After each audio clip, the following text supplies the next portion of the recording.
నిత్యము మన సాధన చేసే క్రమంలో సాక్షి భావన చేయడము మంచిదంటారా, సర్వాత్మ భావన చేయడం మంచిదంటారా?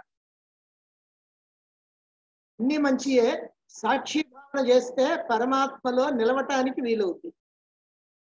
సాక్షి భావన అనేటువంటిది అంటే ఈ దేహం చేసుకుంటున్నది, ఈ మనసు ఆలోచిస్తున్నది, ఈ బుద్ధి ప్రణాళికలు వేస్తున్నది. మరి నేను ఏమీ చేయటం లేదు. ఆ ఏమీ చేయను నేను పరమాత్మని. కాబట్టి నేను పరమాత్మని అనేటువంటి స్థాయికి పోవటానికి సాక్షి భావన చక్కగా ఉపయోగపడుతుంది. ఇక పరమాత్మ భావన అంటే ఏం చేస్తారు? పరమాత్మ భావన పరమాత్మ పరమాత్మ పరమాత్మ అంటవా?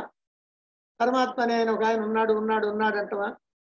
కనుక పరమాత్మ భావన అనే దాంట్లో పెద్దగా అర్థం లేదు.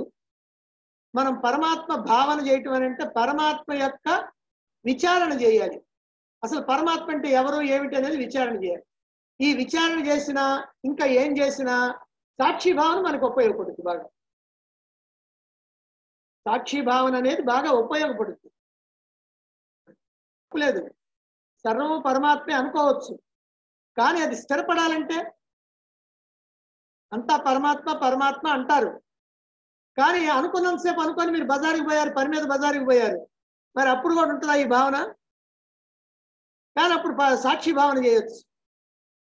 మీరేదో ఆ కూరగాయలు కొంటున్నారు అనుకోండి, అదిగో కొనుక్కునేవాడిని చూస్తున్నారు, ఇదిగో ఇడు కూరగాయలు కొనుక్కుంటున్నాడు, ఇదిగో నడిచి ఇంటికి వెళ్తున్నాడు, మరి నేను కేవలంగా ఉన్నాను. ఇది పరమాత్మ భావనలోకి రావటానికే సాక్షి భావన బాగా ఉపయోగపడుతుంది.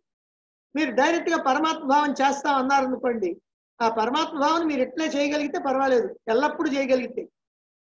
కానీ చేద్దామని కూర్చున్నప్పుడు చేసి మిగతా సందర్భంలో చేయకపోతే ప్రయోజనం లేదు.